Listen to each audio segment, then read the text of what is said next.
Yeah, I think we'll start now. It gives me a great pleasure to welcome Dr. Vladimir Hamed-Troyansky to the Refugee Studies Center Trinity Term Seminar Series. Dr. Hamed-Troyansky is a historian of global migration and forced displacement, and he's assistant professor of global studies at the University of California, Santa Barbara. His research examines Muslim refugee migration and its role in shaping the modern world. He is the author of Empire of Refugees, North Caucasian Muslims and the Late Ottoman State, published last year by Stanford University Press, and that's what he's going to talk about today. Fantastic cover, I must say. It's fantastic inside and outside. His articles have appeared in Past and Present, Comparative Studies in Society and History, the International Journal of Middle East Studies, and Slavic Review. He received a PhD in history from Stanford University and was previously a postdoctoral fellow at Columbia University. So, Vladimir, the floor is all yours for about the next 40 minutes or so. If anyone has any questions, please could you put them in the webinar Q&A box, and Dr. Hamed-Troyansky will try and answer them in the question-answer session that will follow the talk. So go ahead. Thank you very much. Thank you, Tara, for this generous introduction, and thank you everyone for being here. I know it's a difficult part of the semester at Oxford. It is an honor to be part of this brilliant seminar series, and I would like to thank Dr. Tara Shahani for inviting me, and also many thanks to Annalise Lawson and Daljit Kaur for logistical support. And I'm also very grateful to Professor Dawn Cherry for her support for this book. So today I will talk about my first book, and I will share the slides now. Empire of Refugees, that was published last year, and the book has been about 10 years in the making. It's finally out, and I'm thrilled to share it with the world. Empire of Refugees is a transnational history of migration, and it looks at the displacement and resettlement of about 1 million refugees from Russia in the Ottoman Empire. It examines how Muslim refugees transformed the late Ottoman Middle East and the late Ottoman Balkans, and how the two empires, the Ottomans and the Russians, managed Muslim mobility.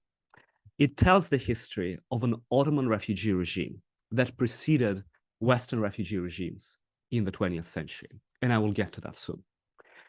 I will start with the story of one family. In 1890, two half-brothers, Fuat and Javad Khutat, eagerly expected the arrival of their mother, Hanifa Hanım, from Russia. 10 years earlier, the two men had left their native Circassia in the northwest Caucasus, and now they lived in Istanbul.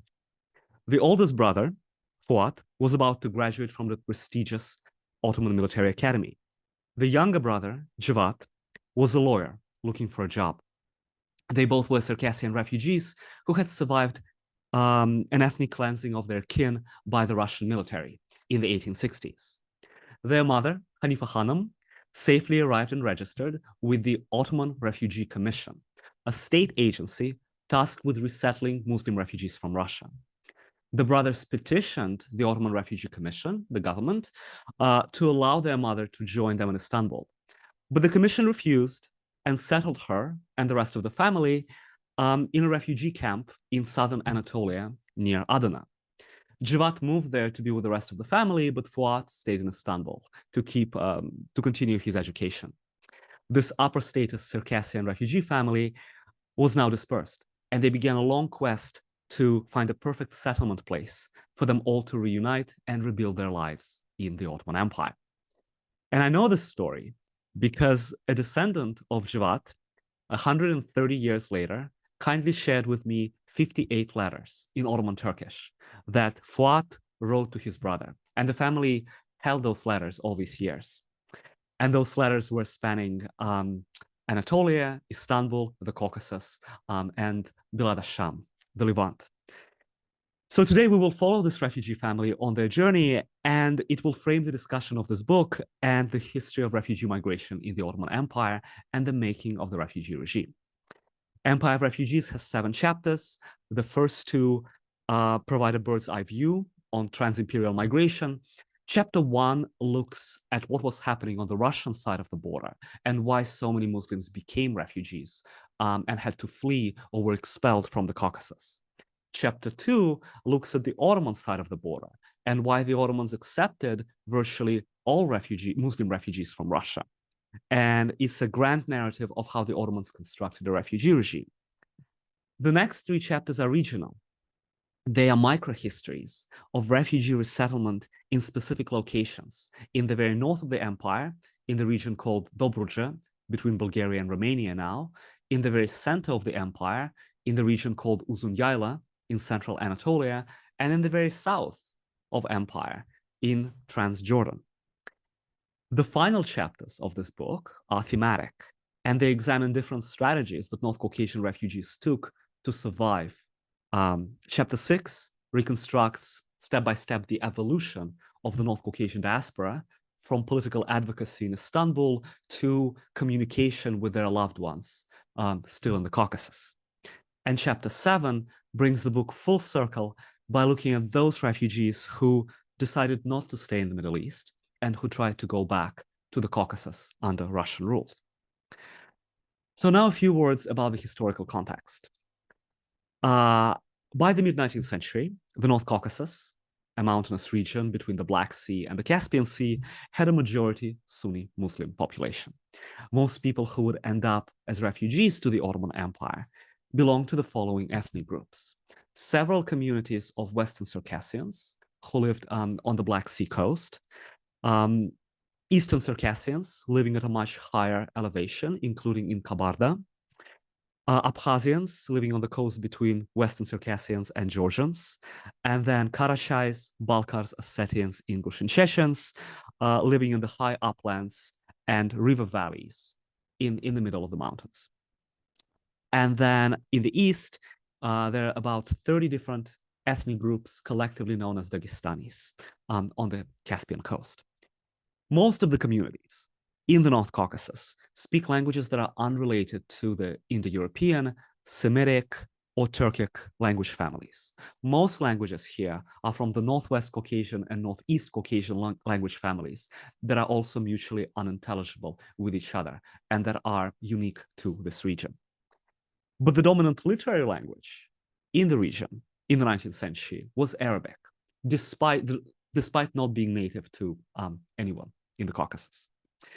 Before the 19th century, the communities in the North Caucasus were autonomous and not really part of the surrounding empires, either Russia or the Ottoman Empire or Iran.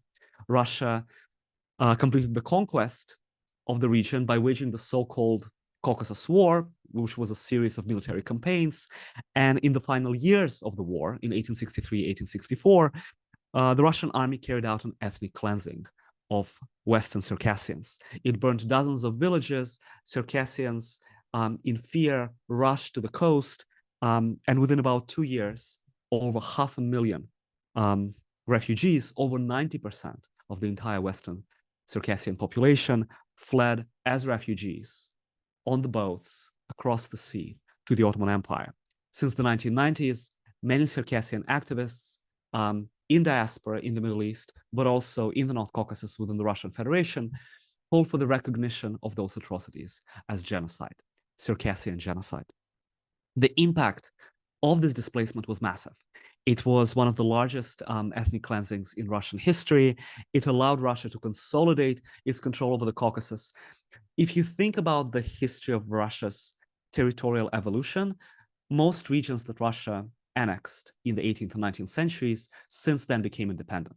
So it's the South Caucasus, it's the Baltic states, Poland, Finland, Ukraine, Central Asian states. The one big region that is not independent is the North Caucasus. And this book tells part of this story. The story here is the displacement, the exclusion of indigenous Muslim populations, and the massive settler colonialism of Slavic Christian populations that was unleashed in the 19th century. The arrival of Circassian refugees was also the largest refugee crisis in Ottoman history and one of the largest globally at the time. After the war ended in 1864, Muslim emigration from Russia to the Ottoman Empire continued. And much of this emigration stemmed from dispossession because the Russian government passed new land reforms. Many Muslims lost their land, and they were often forcibly resettled from the uplands to the lowlands. So this internal displacement in the Caucasus then bred external displacement into the Ottoman Empire. The abolition of slavery pushed out many wealthy North Caucasians who then transplanted household and agricultural slavery from the Caucasus to the Ottoman countryside. Slavery plays a big role in this story and in the book. Up to 10% of all refugees arrived already being enslaved, and they continued being enslaved in the Ottoman Empire. And then many families, like the Khutats, fled because they were pushed out by the new laws, Russian laws, which privileged Russian settlers and that shrank indigenous political and cultural institutions. But overall, about 1 million Muslims fled the North Caucasus to the Ottoman Empire as refugees. The death toll was massive. Many people died crossing the Black Sea or died in Ottoman ports, and so fewer than 1 million lived to be resettled. Now back to the Khutats. In the early 1890s, the family found itself dispersed. Fuat was in Istanbul. His mother, sister, and brother were in a refugee camp near Adana. They also had relatives in the Caucasus and in Konya. The marshes near Adana were a breeding ground for mosquitoes, and thousands of refugees had died in those settlements. The Khutats petitioned the government, begging to move their family somewhere else, somewhere safe. They dreamed of finding an empty place where they could establish a Circassian village and invite all their friends and family to live together again. And that was a dream for many refugees. In 1892, the family managed to escape the deadly marshes of Shukurova, and they moved up into the mountains, into this fascinating place called Uzun Yayla. Uzun Yayla in Turkish means the long plateau. So here in the 1860s, over 40,000 North Caucasians from different ethnic groups kind of reconstructed the Caucasus. In the Circassian diaspora, this place is still known as Küçük Kafkasya, or in Turkish, the Little Caucasus. There's a chapter in the book about this mountain valley. The Khutats were excited to be there. In the meantime, Fuat finished his studies and he entered a career in the Ottoman military. He was sent to the headquarters of the 4th Ottoman Army in Erzincan, in eastern Anatolia. He would visit his family in their new home, and he would send many letters to his brother. He would send detailed homeschooling curricula for the children, instructing them to be good Ottoman children and study Ottoman Turkish, because that's the future, but also instructing them to remain and be good Circassians and practice Circassian customs. For example, Khutat boys were supposed to practice horse riding every day. His brother Jivat stayed with the family. He put aside his dreams of being a lawyer, and he tried to hold the family together. Now let's have a look at what Ottoman refugee resettlement looked like on the imperial scale. The Ottoman government resettled North Caucasian refugees in virtually every Ottoman province. Refugees were settled in what today are 14 different nation states. So on this map, we don't see the Balkans, but about half of Circassian refugees went to the Balkans in the 1860s. Then there was the war, the Russo-Ottoman War of 1877-78, and most Circassian refugees fled with the retreating Ottoman army and were not allowed to go back. So by World War I, that's what the geography of resettlement looked like. I'm now going to switch from this map to a screenshot of my digital database. This map contains locations and demographic makeup of over 1,100 villages. It's based on my archival research and the painstaking work of North Caucasian activists in Turkey, in Jordan, and in Syria, who made their data publicly available. Almost all of these villages were new. They were established in the 50 years before World War I, and the map is color-coded for different ethnic groups. So this map only shows refugee villages of Muslims from the North Caucasus. You can imagine other layers to this map. There were hundreds of villages established by refugees, Muslim refugees from Crimea, from Bulgaria, from Macedonia, from Crete, from Albania, and other places. Today, the North Caucasian diaspora counts up to 3 million people in Turkey. It's the largest ethnic minority after the Kurds, and now also the Syrians. There are up to 100,000 in Syria, and in Jordan, at least 10,000 in Iraq, and there are also smaller communities in several other countries. The central argument that I'm making in this book is that between 1860 and World War I, the Ottoman government established a refugee regime for incoming Muslims. So a refugee regime is a set of principles, norms, and procedures governing the acceptance and resettlement of refugees. And usually when we talk about a refugee regime, we think about the contemporary international refugee regime that was set up after World War II with the establishment of the United Nations. We think about the Office of the United Nations High Commissioner for Refugees or the UN Refugee Agency and the Refugee Convention of 1951 that anchors that refugee regime. Several historians recently showed that already in the interwar era, the League of Nations inaugurated what can be described as the first international refugee regime, largely in response to the displacement of many former Tsarist subjects and Armenian survivors of the genocide after the collapse of the Russian and the Ottoman empires. This book shows that already in the second half of the 19th century, the Ottoman Empire, a Muslim country, was offering a package of protections that was similar to refugee protections that we might expect today. And I'll talk about the legislative and the ideological basis for this regime. So the legislative basis of the regime rested on two laws: the Immigration Law of 1857 and the Land Code of 1858. So the Ottoman Immigration Law allowed immigration in the Ottoman Empire to virtually everyone, irrespective of their religion. It was fairly liberal immigration legislation of its time. The Ottomans wanted European farmers to immigrate and to bring their capital, establish farms, and become productive taxpayers. So in this sense, at some point in the 1850s, the Ottoman Empire actually wanted to compete with the United States, with Canada, and other settler colonial societies for European farmers. The immigration law guaranteed free land and temporary benefits. For example, exemptions from taxation and from military service for 6 to 12 years. The Land Code, which I think is the single most important Ottoman law of the 19th century, standardized land tenure and land ownership throughout the empire. The government wanted to make Ottoman land practices legible to foreign investors. It also wanted to improve taxation and to centralize Istanbul's control over agricultural land in the empire. And to this day, national land laws in several countries in the Balkans and in the Levant descend from that 1858 law. And that legislation was also favorable to immigrants. It allowed the government to confiscate the land from populations who did not register that land or who did not till that land or did not pay tax on that land for 3 years, and then to reassign that land to immigrants. To handle the arrival of hundreds of thousands of refugees from Russia, the Ottoman government founded the Ottoman Refugee Commission in 1860. This organization would then take this legislation and build on it to construct a refugee regime.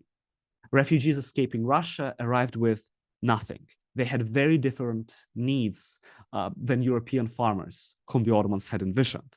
And so people were dying in Ottoman ports. There was a massive humanitarian crisis. People needed immediate help from the state to survive.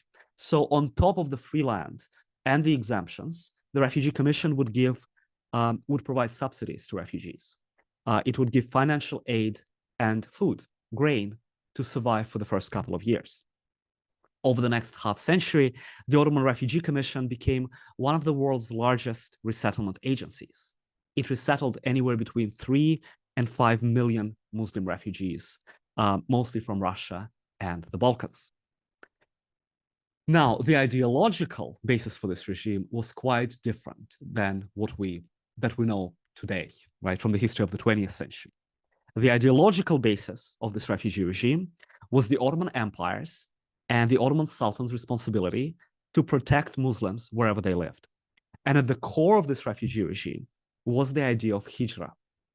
Hijra is the journey of the Prophet Muhammad from Mecca to Medina in the 7th century to protect the early Muslim community. And later in Islamic history, this concept came to denote a migration of Muslims living in a territory under non-Muslim rule to a safe Muslim territory, a safe haven. It was widely interpreted as a religious obligation, a journey one must take to preserve their faith. In the 19th century, Hijra became an anti-colonial movement because so many Muslims were fleeing European conquest and occupation, primarily fleeing to the Ottoman Empire, which was the caliphate and the strongest surviving Muslim sovereign state. Muslim refugees called themselves muhajir, a term from Hijra. And muhajir can be translated into English as refugee, immigrant, or emigrant, depending on what we want to emphasize. In the 19th century, though, this term had a very strong religious heritage, and Muslim refugees from the Caucasus and from Crimea and from the Balkans used almost exclusively this term to refer to themselves, and so did the Ottoman government. It was a regime of expectations where Muslims in the Ottoman borderlands knew that the Ottoman Empire had a responsibility to protect and that they could seek refuge there. This refugee regime was for Muslims. And so in this sense, it was different from refugee systems that we have today, which on paper are secular and are structured around citizenship in a nation state and international commitment to reduce statelessness. The Ottoman refugee regime had a genealogy rooted in Islamic history and was based on the Ottoman guarantee of protection of Muslims who were escaping religious persecution. So the Ottoman refugee regime guaranteed admission and resettlement for any displaced Muslim. Meanwhile, the Ottomans still had the immigration system because there was the 1857 immigration law that offered admission to everyone. And through the immigration system, non-Muslims, meaning foreign Christians and foreign Jews, could enter. And some did. So that's the story of, for example, Jewish migration to Ottoman Palestine starting in the 1880s. But not Muslims were not resettled by the Refugee Commission. They were not granted refugee subsidies, and their admission was not guaranteed. They had to negotiate it directly with the central government in Istanbul. The refugee regime was serving the Ottoman state. The Refugee Commission was a state agency. The Ottomans were using Muslim refugees for all kinds of purposes, depending on where they settled them. And we can think of three different objectives for refugee resettlement. So first, the Ottomans wanted to increase the rural and farming population and to boost agriculture. North Caucasian refugees were first not allowed to move into the cities. They could only move into the villages, and they were tied to the land. If you leave the village, you lose the status of muhajir and free land and all kinds of benefits. Second, the Ottoman government wanted to bring nomadic territories in Anatolia and the Levant under former Ottoman control, and sort of to extend Ottoman sovereignty into territories it claimed it controlled, but that it didn't really fully control. And then after 1878, there was an explicit objective to alter demographic ratios in the borderlands, and specifically to increase the Muslim population in Greek and Armenian areas. This is an important point. Ethnic cleansing and humanitarianism often come together. We might think of them as complete opposites, but they often complement each other and reinforce each other by design. So in the Ottoman case, the resettlement of Muslim refugees went hand in hand with the displacement of Ottoman Christians, especially by the 1910s. So by the time of World War I, the Ottoman government intended for Muslim refugees at that point from the Balkans to take homes and lands of Christians, many of whom were murdered in the Armenian genocide. Now let's zoom back into the 1890s. The Khutats were growing concerned about their settlement in the mountains of central Anatolia. They were worried about the deterioration of security because the economy of the valley was failing. It was too cold, too mountainous, and too isolated from any roads. So they started looking for another place. Fuad wrote letters to his friends who were other refugees. And in his letters to Javad, he discussed various options as to where the family could move. They could move to Trabzon in the northeast, Malatya in eastern Anatolia, even settle near Istanbul, or go to Konya in central Anatolia. The Khutat search for a perfect location in exile ended with an unexpected invitation. Jivat, the younger brother, received a letter from a family they used to know in the Caucasus. The family were now refugees in a small Circassian village that was very remote as it can be, hours of riding to the east of Jerusalem. And that refugee village was Aman. Fuat was not keen on the idea of relocating his family to the edge of the Syrian desert, but Jivat insisted on giving Aman a chance. He went to check it out in 1896, and he liked it so much that he telegraphed Fuat for money order. He got the money, and then he immediately invested that money into buying property in Amman. So the family was now tied to that investment. They had to move. They moved from central Anatolia to Adana, and then by boat to Beirut, and then by land via Damascus to Amman. Jivat finally found a career. He became a farmer, but also a real estate entrepreneur. His business strategy was simple. He would grow wheat, sell grain to Jordanian merchants, and then reinvest capital into more real estate. His brother, Fuat, who remained in eastern Anatolia to keep his military career, became a big supporter of his family's settlement in Amman.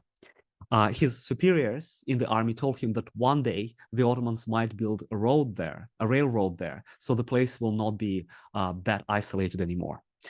He wrote many letters to his brother, and he would say, and I quote, "However much you can save, put it back into the soil immediately. That is, turn it into real estate. There is nothing more valuable than land to get by in this world." End quote. The Khutats were not alone in their excitement about Jordan, Transjordan. It was the southernmost area of refugee resettlement in the empire. The first Circassians arrived there in 1878, and by World War I, North Caucasians, Circassians, and Chechens established 8 villages. Notably, 3 of the 4 largest cities in Jordan today were founded by Circassian and Chechen refugees in the late 19th and early 20th centuries. Amman now has over 4 million people. It recently overtook Damascus and Aleppo to be the largest city in the Levant. But in 1914, at the outbreak of World War I, it had the population of 5,000 people, most of whom were Circassian refugees. So how did these newcomers, these Circassian and Chechen refugees, non-Arab communities, come to play such an important part in building up central Transjordan? By examining local records, I found that in Jordan, land records, in Jordan, refugees received generous allotments of land in accordance with the refugee regime, and the Ottoman government consistently backed their right to the land in courts and through the local police force. Whenever local communities, local Bedouin, challenged refugees for their right to own the land. Refugees also used the 1858 Ottoman Land Code to register and buy as much additional land as they could, like the Khutats did. Refugees carefully recorded their real estate transactions in new governmental land registries and also in Sharia courts, in Islamic courts, so that they could safeguard their right to the land. And by doing that, they prompted everyone else in the region, the Bedouin, the semi-nomadic communities, the settled communities, to do the same thing, to rush to the courts and the land registries and properly register their land with the Ottomans. And once you register the land according to the new system anchored by the 1858 Land Code, you needed to pay tax to the government. So throughout the empire, Muslim refugees were entrenching the new Ottoman Land Code, indirectly helping the Ottoman government to centralize its control over the land and centralize and enforce taxation. Refugees also benefited from the Hijaz Railway, which was built. It went through Amman in 1903. It was the only railway in the empire built solely on Ottoman capital. It was a prestige project for Istanbul. It was the pilgrimage railway connecting Damascus and Medina. The railway increased external interest in the region. Many Syrian and Palestinian merchants arrived to buy local wheat, which Circassians were selling them, or were reselling what they bought from the Bedouin communities. The stable represents the sales of all shops, meaning all small businesses in Amman in the late Ottoman period. So we can see in the stable that after 1903, after the establishment of the Hijaz Railway, the number of shops that were sold increases dramatically. We also see that Syrians and Palestinians are arriving in this part of Jordan, which is now economically attractive, safe for business. And these Palestinian, Syrian merchant families would settle in Amman, and they became the commercial elite of Amman, and to this day, to a certain extent, the economic elite of Jordan. Over the 20th century, Amman became this quintessential refugee city. It expanded through successive rounds of displacement. So first Circassian refugees, then Armenian survivors of the genocide, then the Palestinians, survivors of the Nakba in 1948, and then in 1967, and then Iraqi refugees, and of course now Syrian refugees. Amman's DNA, everything about its demographics, physical setup, and political economy is that of a refugee city. But this story is the Ottoman, Circassian, and refugee origin story of Amman, of the largest city in the Levant. So now I would like to say a few words about my sources that I used for this book. I collected sources in Ottoman Turkish, Arabic, Russian, and Bulgarian in over 20 archives in 10 countries. And this history of migration operates on two levels. So on the first level, it's a study of Ottoman and Russian migration policies. I was reconstructing piece by piece how the two imperial governments evolved their legislation and policies on migration. Ultimately, how migration policies propped up imperial governance. And for that, I used many state records like government correspondence, police protocols, Sharia court records. I was fortunate to get access to land records for the entire Amman area. Land records is a very rare source in the study of late Ottoman, of Middle Eastern history. I was very fortunate to get access through the Jordanian Interior Ministry. I was only allowed to copy these land records by hand in pencil. So I was sitting for 3 weeks in government offices, not a real archive, and noting down everything that transpired economically in Amman.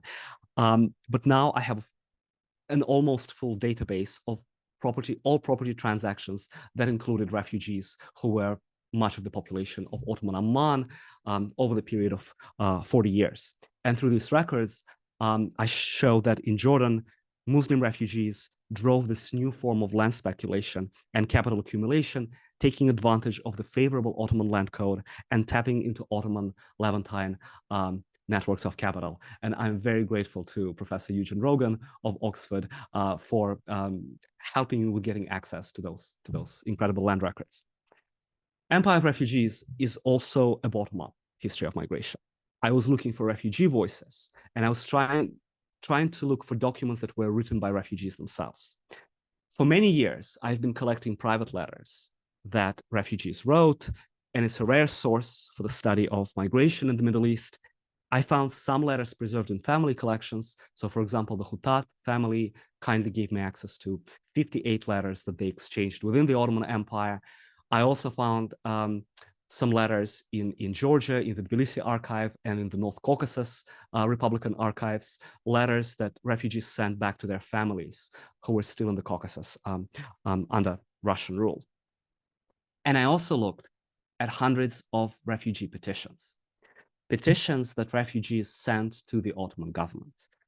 Petitioning was an important part of the Ottoman refugee regime. Refugees expected officials to hear them, and they made all kinds of requests to the Sultan himself, to the Refugee Commission, to provincial governors, to district governors. That's how refugees were experiencing in their lives the refugee regime. And I also conducted interviews with descendants of Circassian and Chechen refugees in Jordan and Turkey, and their recollections complemented my archival research. So, what happened to the Khutats? Javad and his family stayed in Jordan. Javad dusted off his legal training, he improved his Arabic, and became an attorney for other Circassians in Amman. Another family history that I tell in the book is that of the wealthiest person in Aman, who happened to be a Circassian refugee woman by the name of Sayed Khan, and Javad Khutat was her lawyer. Meanwhile, Fuat moved back to Istanbul, a city that he loved. He became a superintendent of the Ottoman Military Academy. He also got married to an Armenian woman named Shefika, whom he met in Erzincan. They had 3 kids. In 1913, the Committee of Union and Progress carried out a coup. And after the installed Grand Vizier was assassinated, they unleashed a purge of the liberal opposition. Fuat was arrested and executed. According to family memories, all charges against him were false. His widow, Shefika, and their 3 children moved to Aman to be with the rest of the family during World War I. They then came back to Istanbul. All 3 children received good education and grew up as the first generation of the new Turkey. Their daughter graduated from the American College for Girls, one of the best schools in the country. Their youngest son became a lawyer, like his uncle Javad, and their oldest son became a military officer, like his late father, Fuat. Since then, the family had been split. Many descendants of Javad still live in Aman, speak Arabic. Many descendants of Fuat still live in Istanbul and speak Turkish. After the fall of the Soviet Union, in the 1990s, several descendants of Javad went to the Caucasus. It was the first time in which it was possible for descendants of Circassian refugees to go back. And there, using Fuat's notes, using the genealogical tree that he drew in the early 20th century, they managed to find the Khutat family in the Caucasus and their ancestral village. We have to say goodbye to the Khutats here. And I want to conclude this talk by elaborating on a couple of contributions that this book makes and the broader implications of this research. The Ottoman refugee regime offers us a new way to think about the history of global refugee migration and resettlement. So here we have a system set up in response to European colonialism. It was based on a distinct genealogy rooted in Islamic history. The terminology of hijra and muhajir have a lot to offer in how we conceptualize a refugee and how we think about boundaries between refugee, immigrant, emigrant, and settler. The vocabulary of hijra and muhajir are also salient today. In the 20th and 21st centuries, many Muslim communities who have been displaced are using this very meaningful language of hijra and muhajir. And the Ottoman refugee regime also endured in many forms. When the empire ended, the post-Ottoman nation states, Turkey, several states in the Balkans and in the Levant, they inherited Ottoman legislation, infrastructure, and know-how in resettling people, in moving people around. Second, displacement in the Ottoman and Russian empires ought to be studied together. Empires govern their populations, especially in the borderlands, through migration policies. And the story is intertwined with ethnic cleansing and sectarianism. The starkly different treatment of Christian and non-Christian subjects in Russia and Muslim and non-Muslim migrants in the Ottoman Empire were symptoms of a broader sectarianization or sectarian order. By the late 19th century, religious identity and perceptions of one's loyalty to the empire dangerously converged, paving the way to more ethnic cleansing and genocide. So to understand the history of these regions, we might as well look at the Muslim displacement from Crimea, the Caucasus, and the Balkans, the Armenian genocide, the Greek-Turkish population exchange, and Stalin's deportations of entire nations from the Caucasus in the 40s in one frame. And then finally, refugee migration is central to modern Middle Eastern history. The modern history of the region can tragically be written as a history of displacement, including the ongoing refugee crises and ethnic cleansing and genocide. What this book reveals is the origins of organized refugee resettlement in the Middle East. Muslim refugee resettlement was critical to the very nature of the late Ottoman state. The Ottoman legitimacy and imperial hold in some regions depended on the continued admission of Muslim refugees. The Ottoman economy and demographics were reshaped through the immigration of Muslims from Russia and the Balkans. The late Ottoman Empire was an empire of refugees. Thank you very much, and I'm very much looking forward to your questions. Thank you.